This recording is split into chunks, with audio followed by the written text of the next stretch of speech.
Welcome.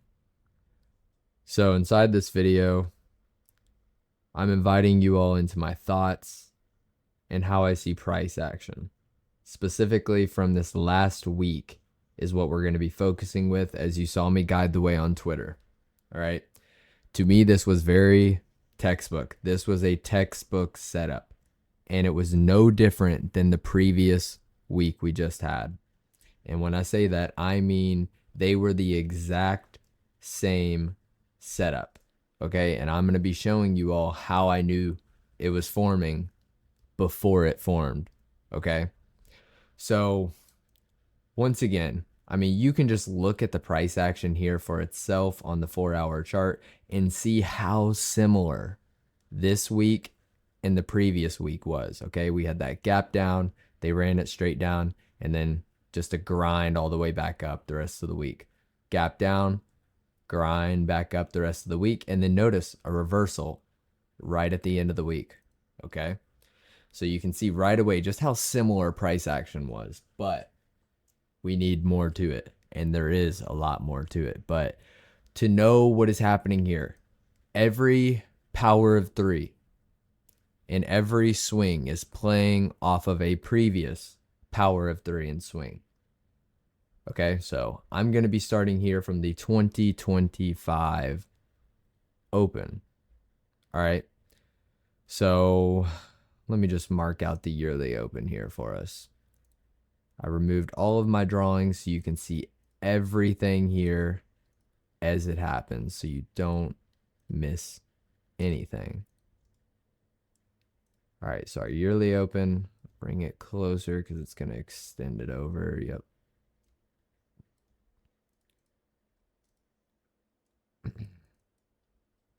So we have our yearly Open, and right away, you've seen me post it already. We are in the yearly accumulation phase still. All right. I'm taking less setups right now. I'm taking 1 to 2 setups a week. I'm waiting for these explosive setups just like this for right now. Once we start to get into the manipulation and distribution phases of the yearly power of three, we will definitely start seeing a lot more movement and more trend action. Okay. So we're looking at the yearly Open. From this, we don't have too much, but based off of weekly power of three is what we can go down to now, because this was that current monthly Open, because that was the month of January. So I'm going to be projecting this leg here to the upside. Why am I doing that?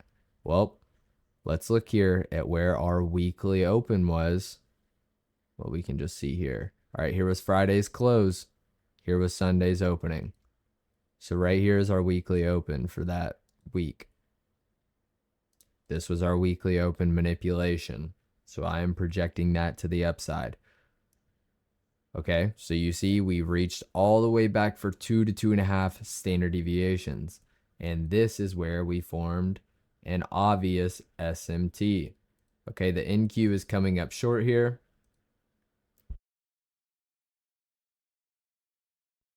While the ES clearly makes this higher high.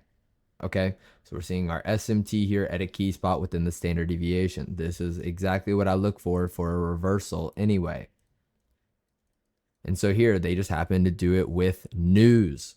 All right, this is when the so-called DeepSeek bearish news was coming out and everyone was bearish. Okay, I mean, everyone was bearish. All right, just no different than this last week we had with the news. And I'm going to say this right now. I've said it before. News is noise. By the time the news gets to the public, it is used for manipulation and it is delayed.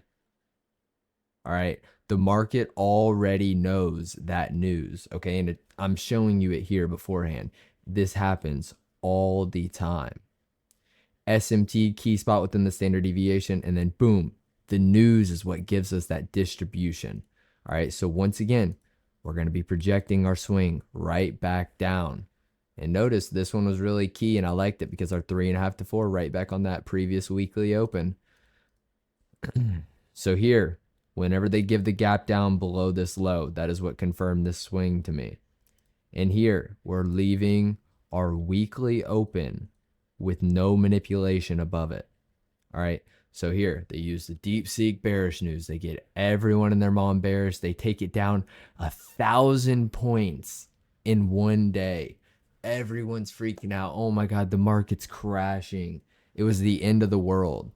DeepSeek was gonna. Who knows? I mean, I saw lots of posts on Twitter. But man, let me tell you, look where they took it right to. 3.5 to 4 standard deviations. And what happens here?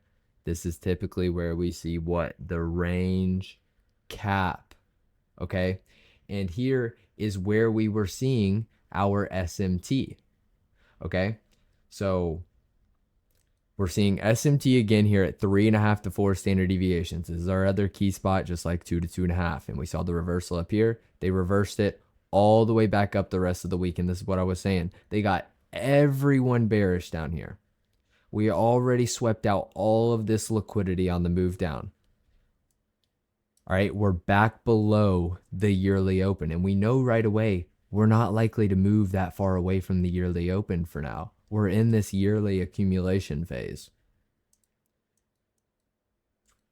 So right away, if you were bearish down here, that is just not the right idea. I'm telling you, news is delayed for the public. The chart will show it in advance. Okay, so how did I know the draw on liquidity? Well, that was simple. It was the weekly open. Because one, we had already dropped 1,000 points away from it. So I knew it was going to be a target we'd likely hit later in the week. And two, why is it high probability to see this weekly open referred to? Well, let me show you. I'm using market replay here just to bring up this indicator to show you what that weekly candle looked like. So right here is referencing the 1 week. This is the weekly candle. So I actually need to replay it just a few candles further. So right here. So before we had referred back to that weekly open, this was the current weekly candle. What's the problem here? There's no wick above. Just go back and look at your chart. How often do we leave a candle without a wick? Okay, we left one here. We left one here, and look how it was used as a magnet for price to come back to. We left it here, magnet right back to. We left one here. Look at that. Once we hit this one and our draw on liquidity and the standard deviation, boom, right back down. And our key spot within the standard deviation aligned right on it. All right, so it's no different here. We see that high probability reversal right back into it. And then this is where the magic starts to happen for the next week, okay? This week that I'm really going to be going over. So now we can go down to an hourly chart.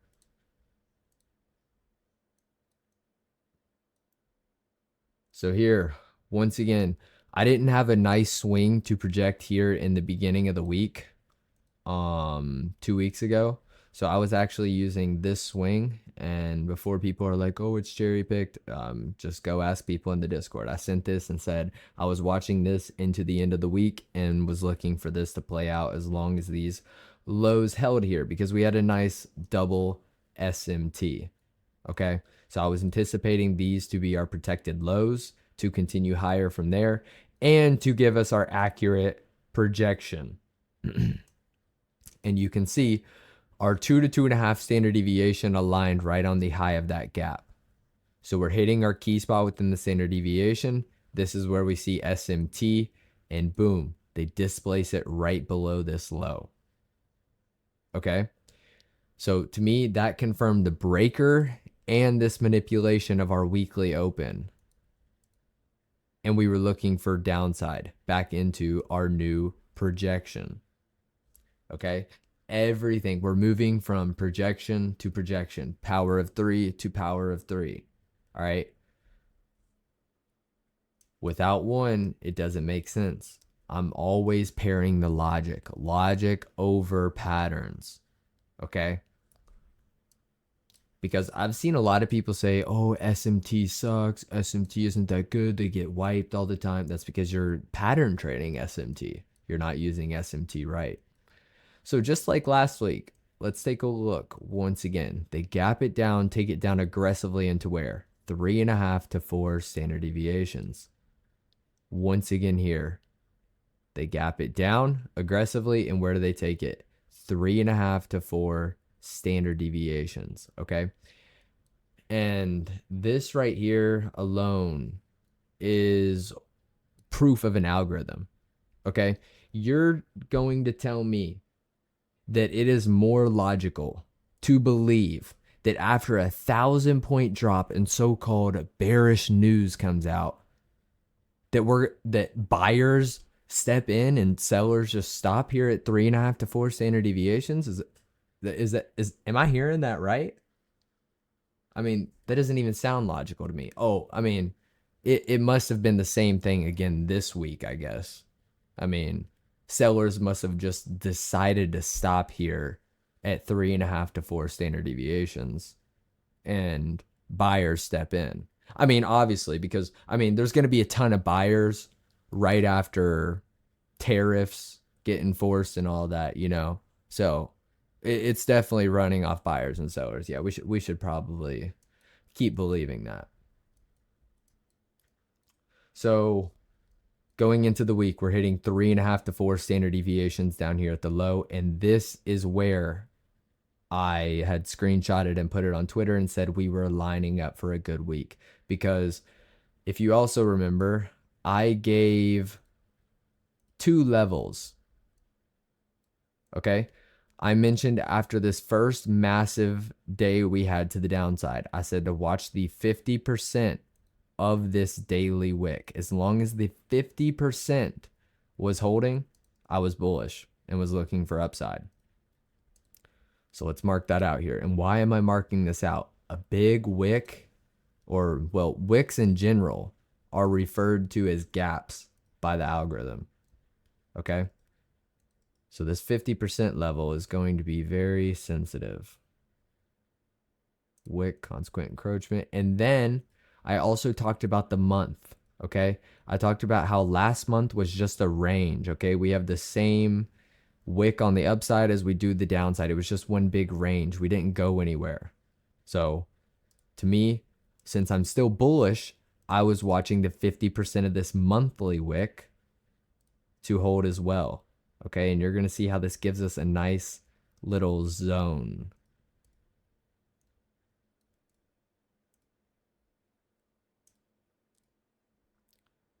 Okay, so once again, this top one is that daily wick consequent encroachment, and this is the monthly wick consequent encroachment. Okay, so once again, these levels are very sensitive, and you're probably like, oh, well, we broke below it here. Once again, wicks are fine. Lower time frame moves below a higher time frame level can just be a wick on the higher time frame candle. Because once again, you might see the wick below and might see a lower time frame candle below it, but look at the daily. That was just a wick on the daily candle. We just wicked right off of it. All right. So once again, we're trading down into 3.5 to 4 standard deviations. And if you saw my trade review, this is actually where I took a long right here on that first touch of the bottom level, that monthly level. And I mean, you can even see the accuracy of these levels here on the 1 hour chart and the 15-minute chart. Okay.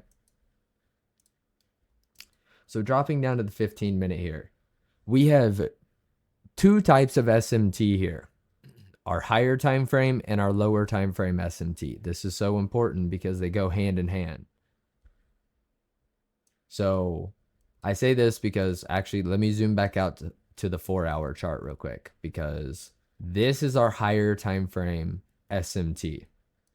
So here, as the NQ comes up short of this low, look at the ES. The ES moves below that same low. So right there, this is our higher time frame SMT. It's visible on this higher time frame chart. So now we can drop down to a 15-minute chart and look closer into this low here that's forming.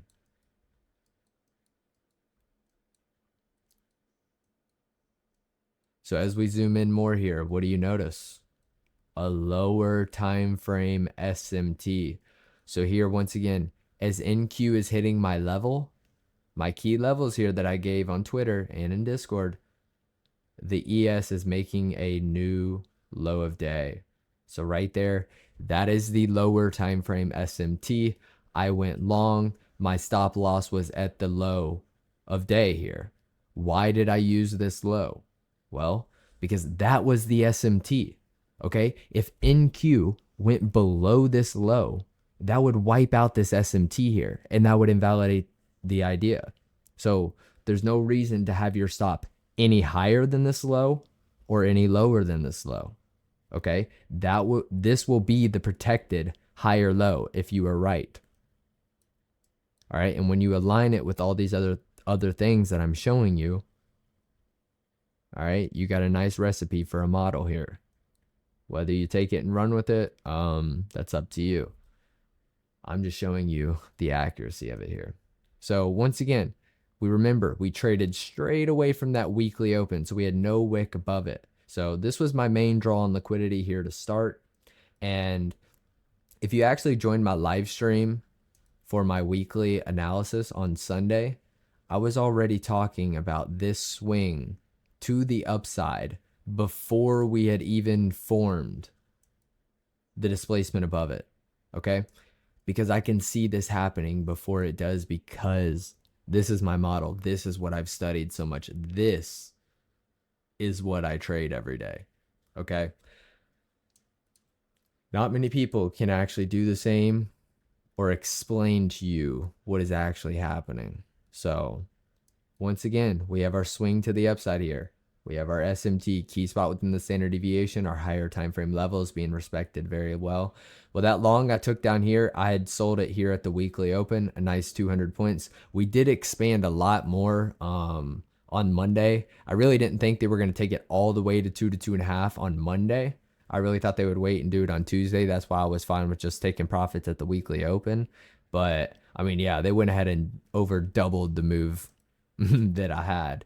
And I mean, I'm still fine with the move I caught. 200 points is awesome.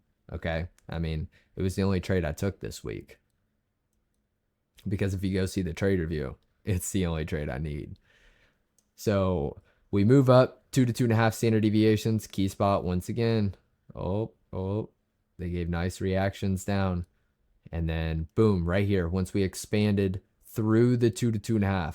Okay. Once again, let me just touch on that idea of buyers and sellers again. You're telling me sellers stepped in right there at that 2 standard deviation level? You're telling me they stepped in right here at 2 to 2.5 standard deviations again? Damn near to the tick? Get out of here. We expand through the 2 to 2.5 and right up to 3.5 to 4 standard deviations, okay? And we hit 3.5 standard deviations right here, right before we were going into Friday. And Friday we had non-farm payroll data. But here's something else I want to touch on. Thursday, the day before non-farm payroll, I recommend always taking off this day. The day before non-farm payroll is typically used to engineer liquidity for that next day. So what do I mean by that? Well, you will see them form equal highs, equal lows in preparation to get buyers and sellers involved so they can stop them out both ways. Okay, they want liquidity resting above the highs and lows. And Thursday here, yes, it sounds more simple than it is right now, but whenever I combine the other things I'm going to show you, this move was so clean. Okay, so yes, we took out Thursday's high and then went right down to Thursday's low, okay, where we left these nice equal lows. Okay, but before we go any further, I'm going to start breaking this down, because Thursday, I'm always hands off. They're going to engineer this liquidity, but one thing I did like about Thursday was they had a nice SMT here at the lows.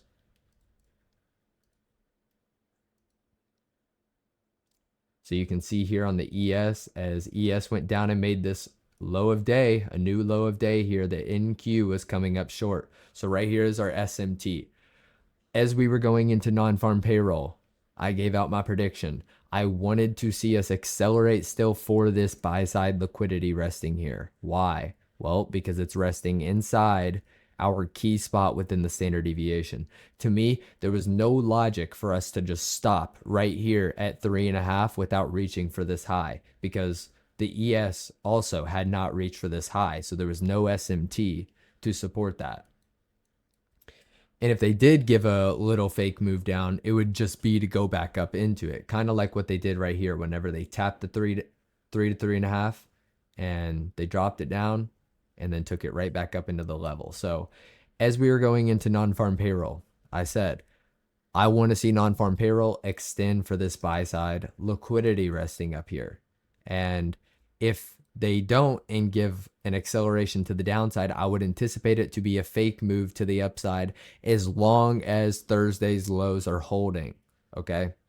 So what do you know? Right off non-farm payroll, they give a nice wick on both sides. But look at this, a wick below Thursday's low, still holding right up into our buy side level. Okay.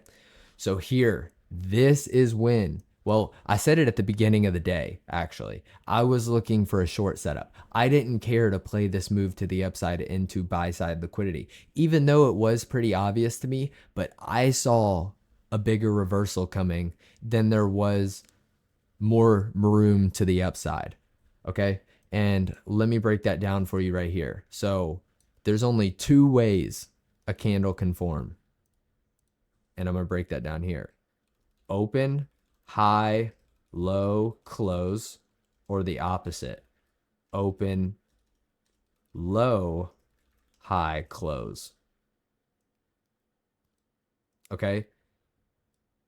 It can go in no other order. This is how the candles print. So let me do this. So this is 1.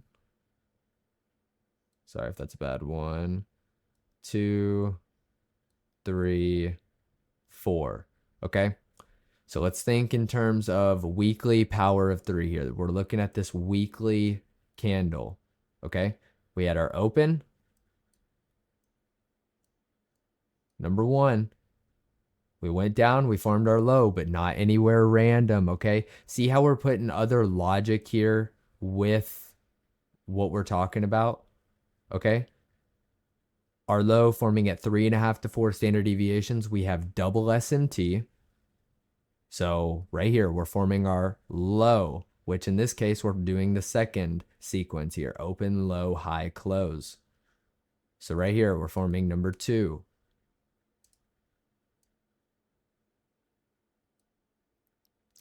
So from here, we expand to the upside, and now we're hitting 3.5 to 4 standard deviations. We hit our buy side target. What other logical reason is there for us to extend to the upside? Because look at this. As soon as we hit this high, this is when I got the idea of said I was looking for a short, because the ES is coming up short of this high. So right there, that is our higher time frame SMT once again. Okay, so then we can go down to the lower time frame now. And this was down on the 1 minute, because typically whenever we have those big news reports like FOMC, CPI, or non-farm payroll, you're going to need to go down to the 1 minute chart sometimes because of the volatility and how fast the movement can occur. Because if you see here, if you were trying to catch that with the 15 minute, you weren't entering until likely that 15 minute fair value gap. And don't come adding me with your 15-minute entries if it was above. I don't give a shit. So right here, we took out buy side, but notice the difference between NQ and ES here. NQ on the 1 minute here, going down, forming a lower time frame SMT. The ES, no different. ES was continuing higher here. That created the lower time frame SMT. And notice, now we have non-farm payroll data candle to work with. So here, we're taking out the data high, and now we're moving back for the data low. But a lot of people are going to say that's something else. But look at this. Look at the standard deviation. 3.5 to 4 standard deviations right here. That was telling us this was the real liquidity pool. And whenever we take in the account or into account that we are in the higher time frame or the bigger structure, reversal points, our 3.5 to 4 standard deviations are high that's forming, because now let's refer back to this open high low close or open low high close. Okay, so we saw 1 and 2. Now we're forming number 3 up here. Okay, so right here we have number 3, our high forming. So now we need to see this close. And once again, what do you typically see on a candle? You see a wick on both sides. So going into Friday, when we're at the high of week, we're likely to see a reversal, whether it's early in the day or going into the last hour. They're going to form this wick on the top part of the candle. And you can see they move it down to close the weekly candle. So right here is where we have number 4, okay, our closing price. And this is so important because look, they created the wick with that. So right there alone, that is how I was anticipating a downside move going into the day already. Okay, I didn't exactly know when it was going to occur. I knew it was going to be after non-farm payroll, but I didn't know the exact time yet. I had to wait for price and time to align after non-farm payroll. But I actually didn't get my short here, and I'll go into that. I did not want to short the 930 highs up here. I did think we were seeing a nice 930 fake move, but with that 10 a.m. data incoming, I was really wanting to see a move up from it, because if I was to short here and put my stop loss above this high at the protected high, it was a lot more risk than I was wanting to put on, because from the 4-hour open, I mean, let's just say 910 right here, up to the protected high, 968. Okay, so that would be a 58-point stop loss. Just not really worth the risk to reward to me. I like to look for those 20, sometimes 30-point stop losses. That's the money for me that I like to risk. But nonetheless, we expand through our 3.5 to 4 standard deviations here. And yes, that happens. There's times swings get disrespected like this, and there's times you can expect it like this for us to extend below it. And whenever we do that, it typically means we're very one-sided and we're going to continue in that direction. So this is how I'm reading trend days a lot of times, okay? Or that tells me they're at least going to continue it lower until that next power of 3, okay? So from there, yes, they just continued it lower, and then we closed the weekly candle. But the reason you can anticipate an expansion through this swing is because of the higher time frame. The higher time frame was trumping the lower time frame there. We're at a higher time frame key spot within the standard deviation. We have higher time frame and lower time frame SMT here. We took out all of our weekly objectives to the upside. There was nothing else for us to logically reach for above. All right. So as I go into the close here, I just hope you all got something from this. And if there's anything I want you all to take away just from anything I do or the way I trade, it's the logic behind it. I'm not drawing out some random fair value gap and saying, oh, I hope we bounce here, or if we inverse this fair value gap, I'm going to go short. Fuck no. I'm giving you the exact logic, okay? Most of these PD arrays are noise, okay? ICT's created his own liquidity. All right, this is why logic is more important than ever. Logic over the patterns. All right. Yes, you could say my model and the way you project and SMT is a pattern, but we're using it logically. Okay. It's a time-based pattern. Time, then price. All right. So I hope you enjoyed, and I'll be seeing you all again very soon.